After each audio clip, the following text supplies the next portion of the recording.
Welcome to our channel. If you want to link your bank account to Venmo for easy money transfers, follow these step-by-step instructions to add your bank details securely to your Venmo profile. Step 1. Open the Venmo mobile app on your smartphone and log in with your username and password, or use biometric authentication if enabled. Step 2. Tap on the menu icon, which looks like 3 horizontal lines located in the top left corner of the home screen. Step 3.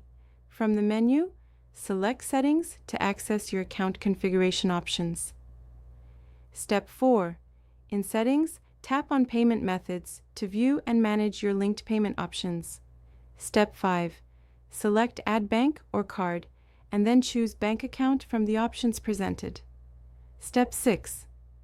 You can link your bank instantly by selecting your bank from the list and logging in with your online banking credentials, or manually by entering your routing and account numbers. Step 7.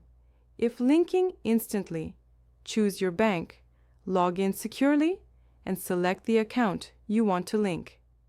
If linking manually, carefully enter your bank routing number and account number found on your checks. Step 8. Review your bank account information for accuracy and tap Add Bank Account to complete the process. Venmo will verify your bank account, which may take 1 to 3 business days through micro deposits. Once verified, your bank account will be ready to use for Venmo transactions. Don't forget to like this video and subscribe to our channel.